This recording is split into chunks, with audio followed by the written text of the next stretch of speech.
Today, there can only be one ruler here in MPL Indonesia Season 15 playoffs. Who's gonna book an early ticket to Riyadh? Will it be Onyx or RRQ Hoshi? Let's just jump into the land of dawn. Let's watch for game one, and let's see your early spell check though. I don't think like something out of the ordinary. All right, so two Purify. Siren opted for a Purify Keyboy though, 1 HP very early. Is able to space out though. Well, the fact that he didn't spend the flicker at all shows you the kind of bravado that Keyboy has. And Sutsujin in a true Baksha fashion already invading the jungles of Sutsujin. Salvero might be solo killed here, Toy. Just a sliver HP away. We're gonna take a look at the emblem by IndyHome. Again, nothing too crazy. Again, pull yourself together. The usual 1-1 thing that people are going for. A lot more cooldown on the Wind of Nature to come, and also that Inspire that they really need. Seems like trade-wise, it has been favoring for RRQ, right? But nothing too fatal, nothing too lethal as well. Still, there is no kill. Let's see here though, as we are entering the first turtle fight. Yeah. Speaking of first turtle fight, it's gonna be interesting because we're talking about Phoveus here. A hero that pretty much almost guarantee you to have a good zoning. Well, we gotta wait for a second though. That's gonna be the first engage. Keyboy pops his flicker calmly. That's expensive info though, before the first turtle fight. Yeah, it is expensive for Keyboy. He's gonna have to secure level 4 first before it's gonna be relevant in the team fight. Ludwig also spend that flicker, so a lot more resources for RRQ before the fight. As Rince already secured that level 4, he's gonna be able to poke sounds to the ground here. And Sutsujin is gonna secure this one freely, and Kai will just back off and play it safe. And just like Kingdom's fashion, Donnie, the crowd roars. Almost a solo kill by Sans there. Rinz was able to get out without using the Purify. And yeah, seems like Sutsujin will be aggressive. Ludwig though, Onyx, they want to fight for a V3 as of yet. That's going to be the Tempest of Blade connecting onto it. Sutsujin, the damage will be enough to take first blood as Keyboy will take it. Kyrie now out of position. Kyrie punish him. And that's 2 kills on the board for Onyx. Might be more as Ludwig taking care of Rinz, and that's going to be it up. Taunting Kyrie. Turn by time perhaps, and that's going to be Kyrie not over aggressive. It does look like a good invade there coming in from RRQ, but in the end, the quick thinking, quick response from the whole Onyx team, knowing that they are trapped in their own jungle, was able to capitalize this and punishes the whole team of RRQ. Talent prediction though by Gope, it looks like it's gonna be a close one, but maybe we gotta shed some light towards Midnight's prediction because he's the guest here. 3-2 for Onyx. Oh my goodness. Kai caught early on. Great connection between Rinza and Sutsujin there, and Kyrie will fall. Yeah. That's, I believe, Toy secured the gold crab. This has been an interesting battle in the gold. No Salvero is Mod Force very early. Oh my goodness, that's gonna be the crossbow Tang on towards Keyboy though. AOG defensively, but Toy isolated and will be taken down. Sutsujin looking for an angle on towards Salvero under the turret. Great cover as Keyboy will be the sacrificial lamb. It's a 1-for-1 for Onyx. The pendulum swings quickly here in the Battle of the Kings. Already the gold swing favors RRQ as of now. Good response once again. And these are the sense of 2 elite teams, Connie, finally fighting it out in the playoffs. You can see it's always quick. They're always quick on the uptake when something needs to be done.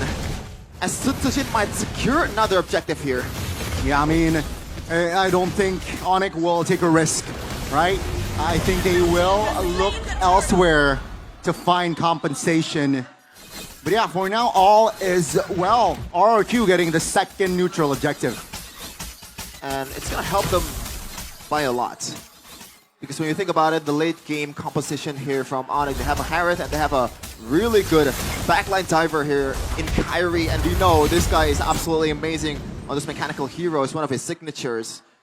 And Yep trusted him to pull off this sling and take care of 2 backliners of RRQ. Might be a bit too much to chew for Kai here. Keyboy, Tsunami Slam, and that's a Purify by Rince. Now that's gonna be info though. No Purify, and Savero just pops his Shaman Force to clear top. Whoa! Care of. That's gonna be a taunt on towards the one. Sans now Flicker out of danger. Oh, no way! It's gonna be a 3v3 as Toy jumps in. Has the Inspire as well, but RRQ, they will not commit more. Wow.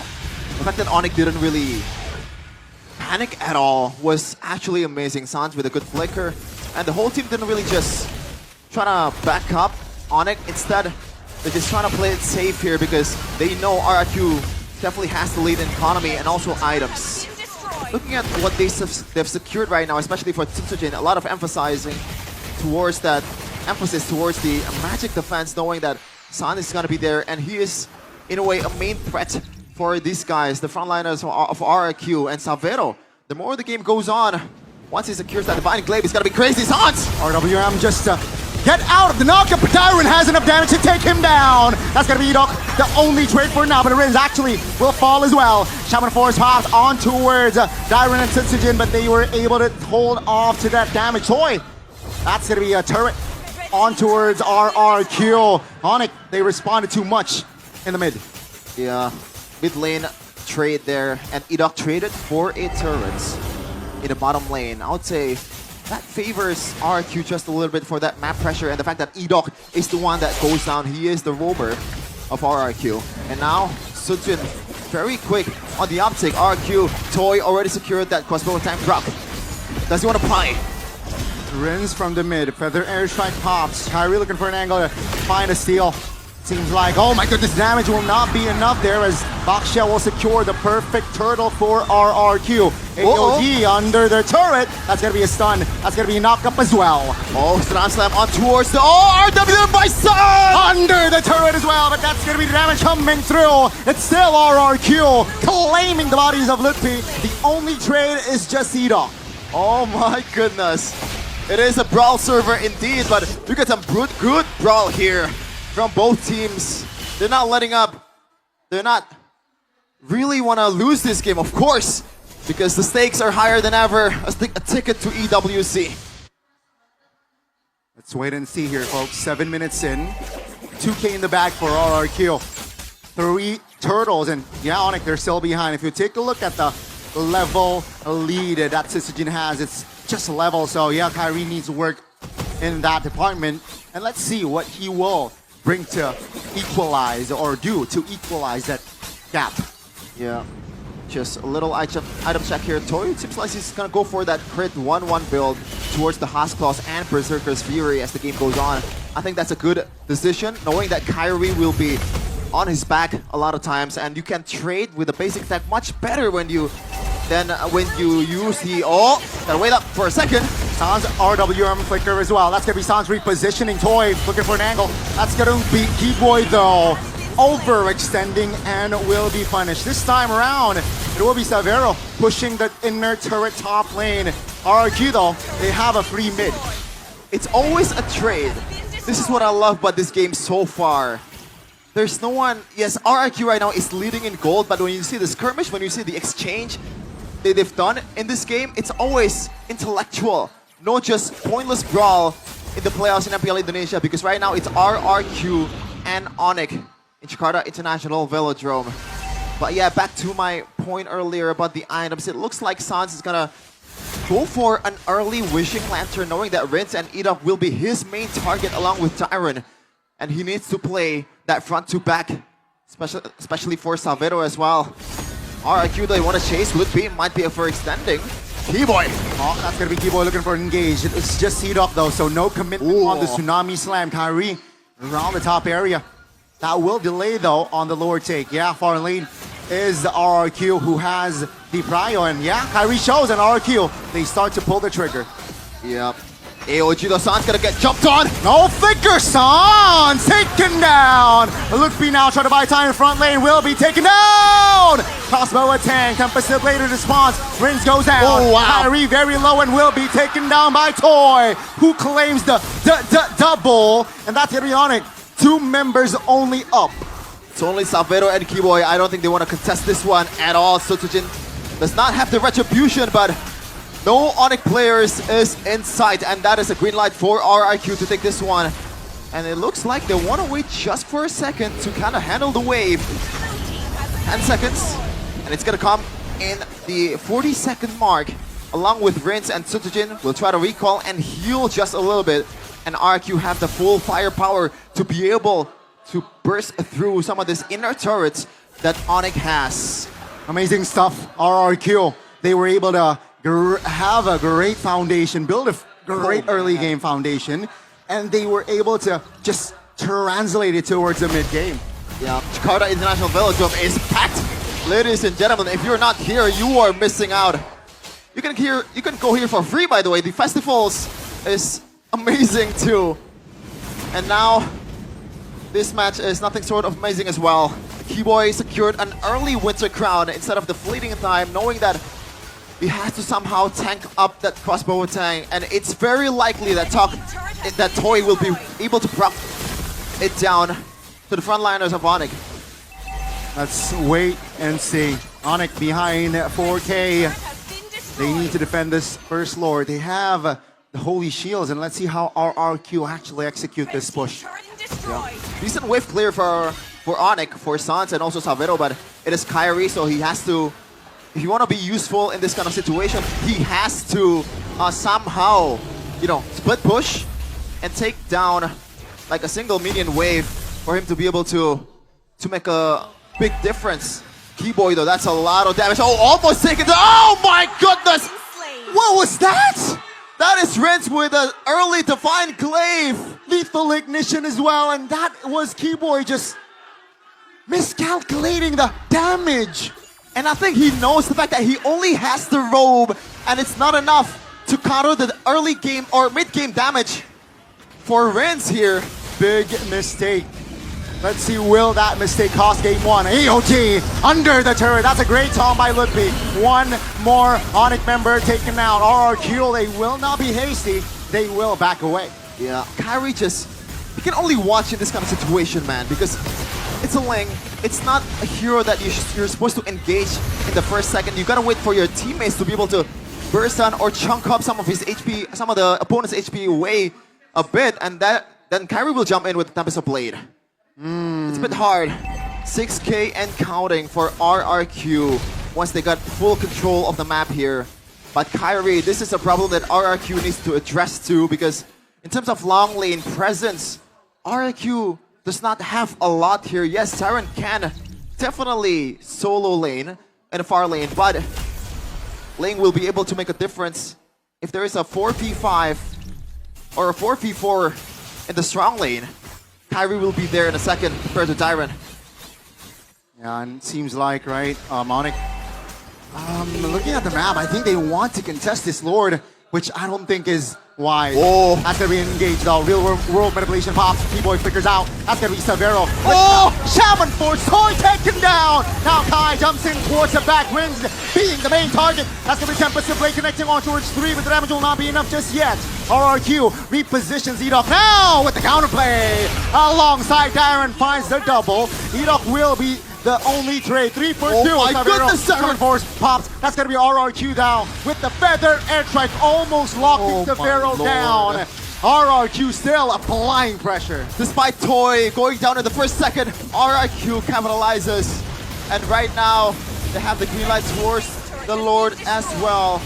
It's an evolved Lord, and Kyrie, if he wants to win this game, if Onyx wants to win this game, there's gotta be some Kyrie magic in the building. And it's hard to pull off. Yeah. He is without a purple buff, and that is Ling. Take a look His at the potential halved. Take a look at the read as well, right? Oh Rince my lord. immediately rotates towards their own purple buff. That's gonna be a free Lord. Let's see though, Onyx high ground, not too shabby. Yeah. But they lost already 2 base turrets. Yeah, but the thing is, Gani, Keyboy will look for someone to Tsunami Slam. And I cannot think of a good target here. Keyboy will be pretty much someone that burns a Purifier or a spell from the opposing team. Edok gets caught up, just AOG away. Tyrant still has a Purifier. Sutsujin, do you really want to go for a turtle that's already snowballing and has a lot of items? So Keyboy, like, what's What's the gonna play? be the plan here? Let's see. Lord marching mid. Will this be the final push of game one?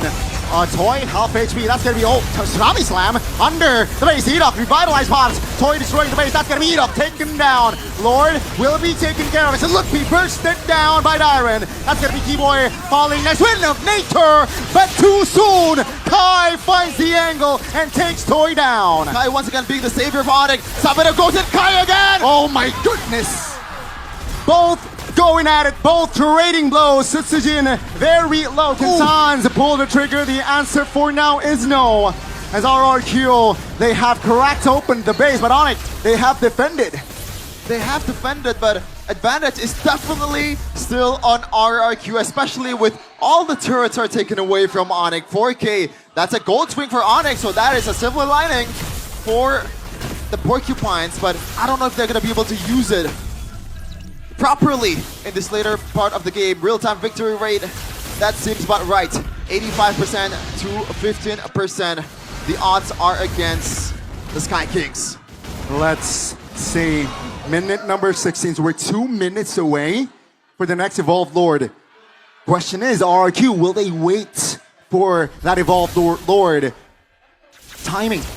I would say yes, because it's only a minute and they can afford extra 30 seconds to kind of like delay. And RRQ right now, they have a pretty safety lead, I gotta say, especially from the map. And you can see there in the in-game equipment by Dunia Games, the main difference here is the EXP laner pretty on brand for a CC against a Phoveus. CC clears the lane much faster when he has the item, and also that Sea Halberd will come in handy against some of the healers or some of the guys that has a shield proc from Onyx. That's a good taunt. That's a set. Keyboy figures out. Feather airstrike everything. Tsunami slam onto Tsujin. But that's going to be the Buisan's in response. Oh my goodness! The all-in from RRQ will finally find Keyboy in the back lane. Tempest to Blade. Toy. 10 his Wind of Nature. Good night. As Savero escalating house in the back. Tsujin falling. 3 members out of nowhere taken out. RRQ is overzealous, and Kyrie once again being the executor of Onyx. That was a beautiful RWM by Sans. Maybe, just maybe, Toy needs to stack up with the magic defense because that was a bit too much damage. I do not know if a single, Rose Gold Meteor is enough for him to be able to handle Sans and Savero. Let's say Sans now half HP. Winter Crown bought by Tsujin. Onyx, they might commit this Lord as Savero is using his Salmon Force to shield the members of RRQ. Mind you, that was the Lord not evolved just yet. Oh, how does Onyx do this, man? This is the MSC Champ Composer, as we're gonna take a look at the replay presented by Samsung Galaxy S25 series. You can see there, Keyboy kind of acts like a bait, and the RWM damage is absolutely insane. I thought Eve is not really a burst type mage, but apparently when you don't have enough magic defense, it kind of turns into one. Let's see, the 15% odds are now doing the offense, ladies and gentlemen. Lord marching top. There you go. Onyx just playing it rather slow. Kyrie is busy doing work in the bottom side, so let's see how RRQ handle this wave. Oh, Ludwig might be on the receiving end of RRQ's onslaught, but it looks like they want to back off just a bit, knowing that Keyboy, pretty much the whole team of Onyx is ready to back him up. And by the way, Toy finally secured that Athena shield. That's a game changer, I gotta say. That is, that's an angle. Tsunami Slam will not connect though, as the Purify was triggered by Rins. Again, Onyx playing it slow with this Lord push. They want to take everything surely, but slowly. Yeah, especially they want to take that purple buff for Kyrie, because that's what a lane needs to be able to be super aggressive to the backliners of RRQ. The Lord's crashing down Keyboy. Didn't pop this Tsunami Slam just yet. He's still picking his targets. Let's see, half HP on the Lord, and that's gonna be Dyron now sandbagging the front. Oh my goodness! The damage will be enough to take him down! 10 Pistol Blade, Wind of Nature pop, that's gonna be Toy! The crossbow attack with Winter Crown! Ladies and gentlemen, it was 85 to 15, but Onyx, they find game 1. Odds do not matter to the Sky King as they come to